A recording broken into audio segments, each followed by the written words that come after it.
Hey, what's up, y'all? It's Poppin' It's D. About to react to this vid by Hip Hop Daily.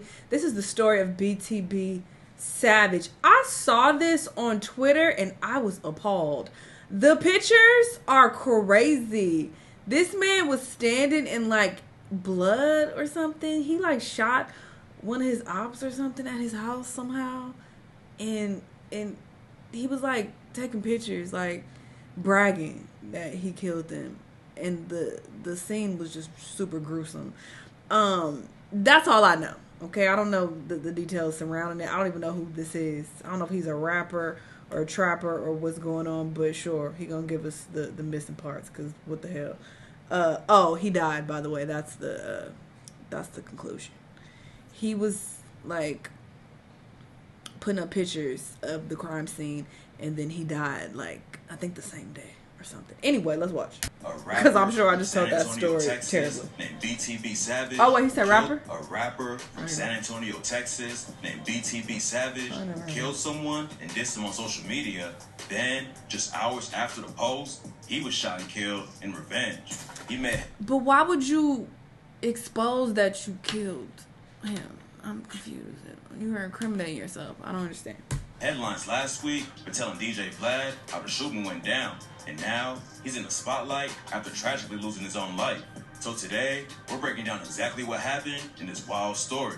Let's get right into it. On March 30th, headlines in Houston broke that a man had been shot to death in his vehicle around 6 p.m. Before anyone knew that BTB Savage was the victim, the cops had already figured out that it was a targeted shooting because of how many bullet shells they found at the scene.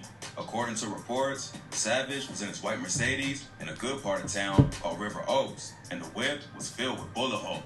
Two shooters pulled up and boxed him in. Then he started letting off shots. It's not clear how many times Savage was hit or if he even shot back, but by the time help arrived at the scene, it was already too late. Savage getting gunned down in the middle of a nice neighborhood like that was shocking. But then the story got even crazier.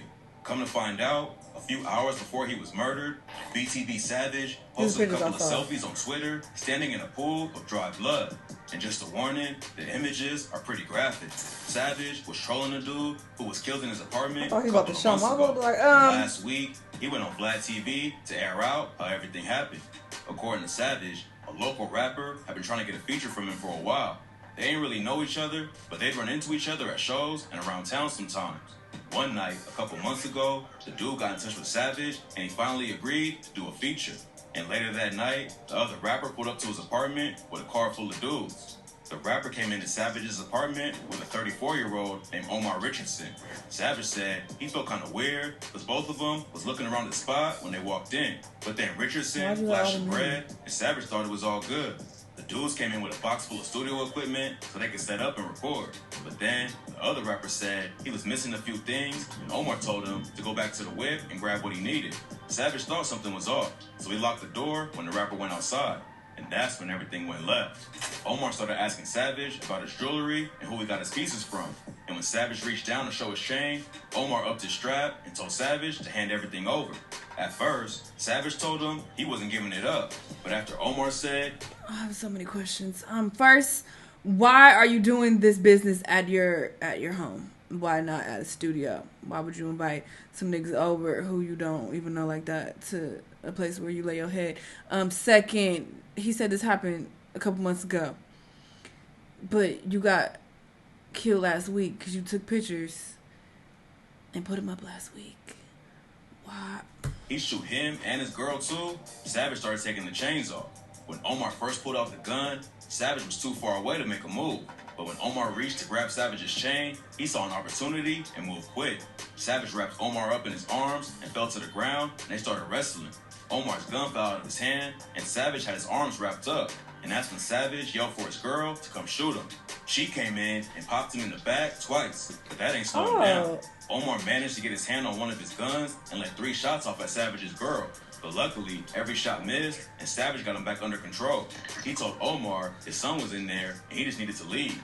But instead of ducking out and getting himself to the hospital, Omar told Savage he was going to kill him and kept fighting.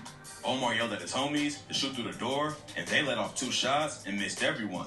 Savage told his girl to shoot back, but then 20 more shots flew into the apartment from the front door. When they stopped shooting, Savage's girl popped back at him with 2 shots, and that's when Omar's homies left him to die. Savage and Omar kept fighting, while Savage's girl tried to get a clean shot on him. She fired again, but the bullet hit Savage right in his elbow and shattered it. His bone was poking through the skin, and he couldn't even hold his arm up. But he got his body out of the way, and his girl shot Omar one more time in the torso. Savage tried to get him to leave again, but Omar said he wasn't going without getting something.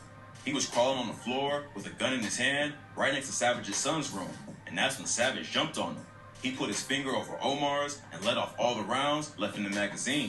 When Omar realized he was out of ammo, he started telling Savage he had kids too and asked him not to let him die. But Savage had no sympathy for him and said, "I hope you die." Savage and his girl went in to grab his son. Then Savage went back out to make sure everything was clear before they left. Omar crawled to the front door and grabbed Savage's foot when he walked by and begged him to take him to the hospital. Savage told him, "Your ass about to fry right here, and if they come save you, then they come save you. If not, then your ass toasted." After that, Savage called his homie and was rushed to the hospital. Why would He you? passed out in the car, and when he woke up in the hospital bed, the cops were waiting there to talk with him. After Savage and his girl explained the situation, the cops classified it as self-defense, and neither of them were charged. Omar died at the scene, and Savage told the cops he was happy about it. In his interview with Vlad, he admitted That shit gave me bad PTSD for sure. but Omar put his son's life in danger, so Savage had no choice. It was a crazy situation, and the Vlad TV interview immediately blew up, hitting almost 2 million views in less than a week. And Savage's ops obviously wasn't happy about it. Vlad asked Savage, I mean, are you at all concerned that his people are going to try to come back? Yeah, they for sure might do. They might do what they do. But I'm going to get active. That's all it is. unfortunately, it ain't take long for the get back, and some people are blaming the interview for his tragic death. Benzino's been on Vlad TV before, but after the news broke about Savage's death, he tweeted, "I ain't never going on that shit again. The culture is already killing each other at such a high rate that we don't need instigators by an outsider." Plus, Savage's ops clowned him over the interview after he died, which led to more people blaming Vlad. Even though the interview put the situation in the spotlight, at the end of the day, Savage already had real beef in the streets with whoever killed him. And that beef still would have existed even if he never told Vlad about Omar's death. Savage had already moved out of the apartment where Omar died, but he went back just to take a picture in his blood and flex on his ops. Him and his girl had every right to defend themselves that night Omar tried to rob him. But dissing people's dead homies on the internet like that will always put a bigger target on your back. It's just an all-around tragedy. And the rap game has lost another talented artist too soon. BTB Savage never hit the mainstream, but he was working hard the last few years and definitely could have made a name for himself in the industry, especially with the extra exposure from his Vlad TV interview. Savage ain't come up like most rappers. He actually joined the army and was stationed in South Korea, and that's where he went to a trade school and learned how to code. According to reports, he got caught up in a massive fraud scheme that was allegedly over $1 million. And that's when he got kicked out of Korea and decided to hop in the booth. He tragically left behind a 4-year-old son who will have to grow up without his dad around. And Savage said that his son was the only thing that kept him going. BTB Savage was hustling hard to make it in the industry and provide for his family, but the streets caught up to him before he could hit the mainstream. Rest in peace, the BTB Savage. Oh my goodness, this story is wild, but he made so many errors in this situation. Like, I don't understand why he did the interview with Vlad. People like to, blame Vlad and be like, oh, he's an instigator, da-da-da. Nobody is forcing these rappers to go on Vlad, though, and snitch on themselves. Like, sure, Vlad does seem like a snake, and he's clearly only concerned with getting paid. He really don't care who dies as a result. But you have to use your own common sense and not get on, his show and snitch on yourself. I'm so confused. So there has to be some accountability here. And then he made it worse by taking pictures at the crime scene months after it already happened.